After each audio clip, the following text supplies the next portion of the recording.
Well, thank you, Holly, and thank you to RJ, and thank you to all the organizers in Portland for making today possible. And greetings to the hundreds watching on Zoom and on the stream and on the future postings.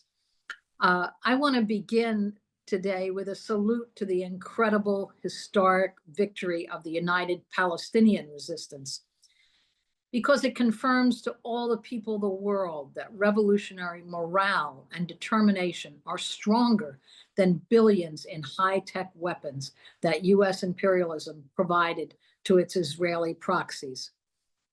The enormous power, as a best example, unleashed by the Chinese Revolution, its mobilization of the most oppressed, led by the Chinese Communist Party, is a real driving force in China's rapid modernization and leap from grinding poverty, illiteracy, famines, and imperialist dismemberment. It's people's power that changes history, and sharply. Just as Palestinians struggling for their land are labeled terrorists in Western propaganda, debunking the notion that China is just a vicious imperialist country is a crucial part of opposing the US narrative. The imperialist countries pump the China threat relentlessly and use it to justify a war mobilization against China. So we need to deal with this head on. This is a demoralizing, disorienting slur at a time when we need to be uniting the broadest possible forces against US-led war.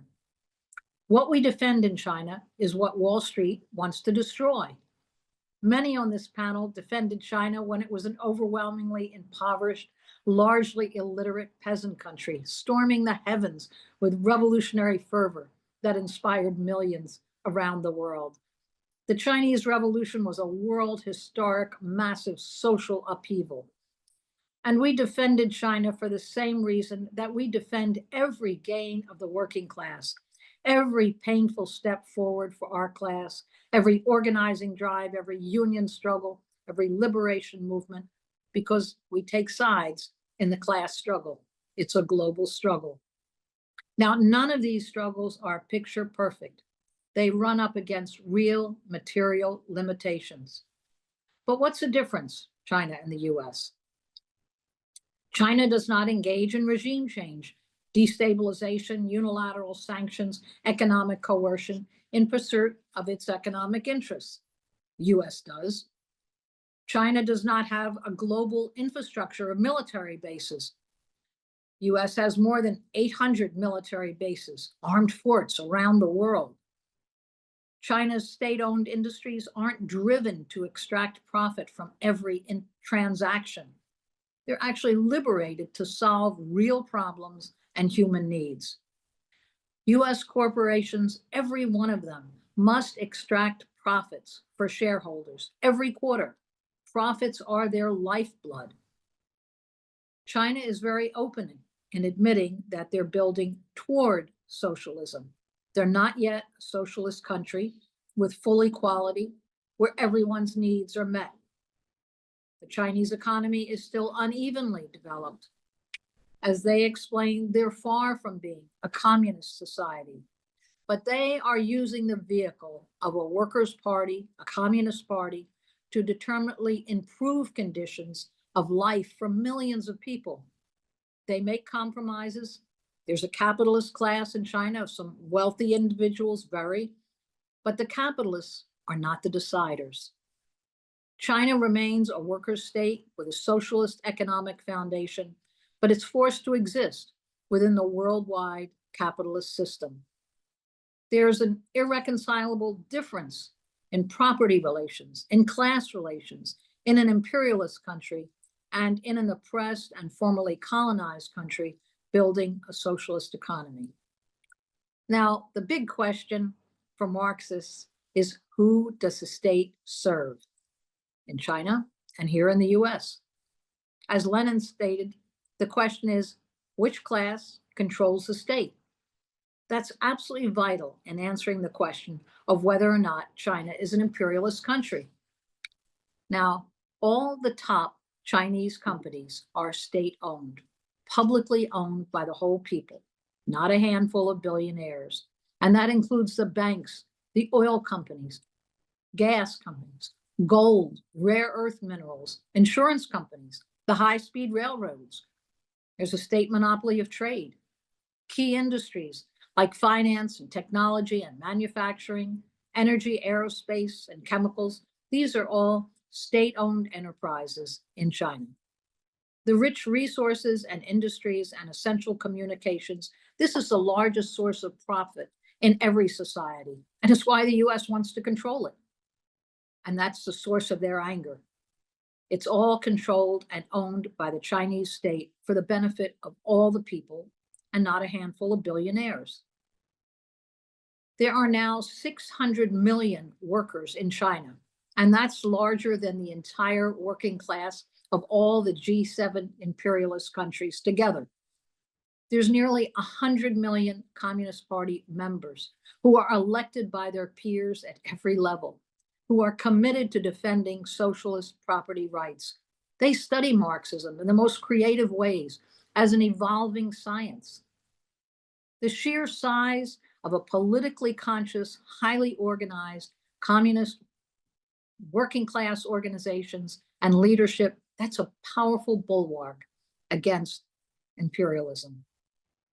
Now, capitalists from around the world can invest, make a lot of profit, but they can't just pull their equipment out. By law, China owns it, and Chinese staff must be trained to operate it. Imagine that. The imperialist corporations consider these restrictions on foreign investments to be property theft. They want to be able to do what they did inside the US, pull out their factories, their equipment and technology, and leave behind a rust belt and millions of unemployed workers. They can't do that in China. Now, because China has maintained a planned economy and state ownership of core industries, it's been able to avoid the economic crises, those horrific recessions and depressions that hit all capitalist economies every 7 to 10 years. China's economy even weathered the 2008 capitalist crisis that brought finance capital to the brink of collapse.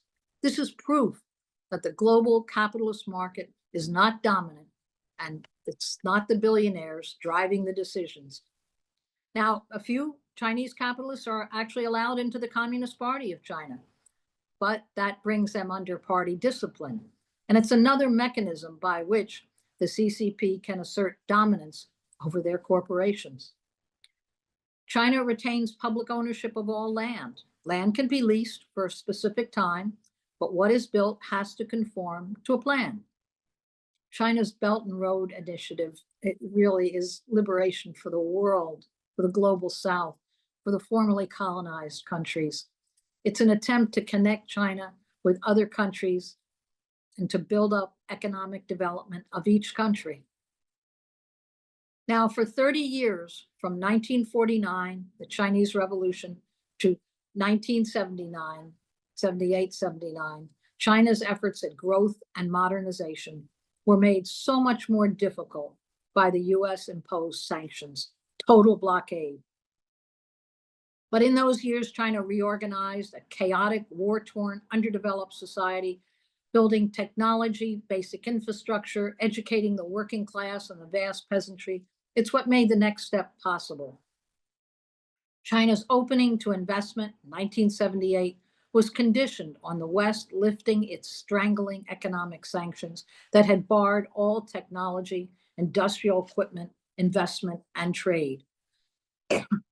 It was a risk, a deal with the devil, especially because imperialism saw it as a possible way back into China.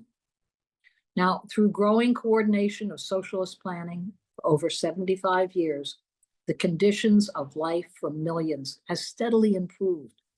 Today, workers in China are benefiting enormously. 800 million people out of total grinding poverty. Wages in China have doubled in the last 10 years and the previous 10 years before that. And here, real wages in the US have stagnated since the 1970s. Profits have soared, but so has inequality. In education, China produces more science, technology, engineering, math, the STEM graduates than the rest of the world combined. Now, consider debt. In the US today, almost all workers live their lives in debt. 41% are in medical debt. Millions are overwhelmed by student loans, car loans, paying mortgages, struggling to make rent. Loss of a job can quickly lead to homelessness. But for 3 generations, 75 years since 1949, Communist Revolution, debt is almost unknown in China among workers and peasants. Before the revolution, millions of people had been born into debt, carried the debt of their families, forced to sell themselves and their children to landlords to pay off debts. So we have a responsibility to answer the attacks on China. Endless war and militarism puts all workers at risk. If you're part of the workers' struggle here in the US, then you know the slogan, which side are you on? In the class struggle, it's essential to take sides and remember this essential distinction: people's needs and not capitalist profits. Thank you.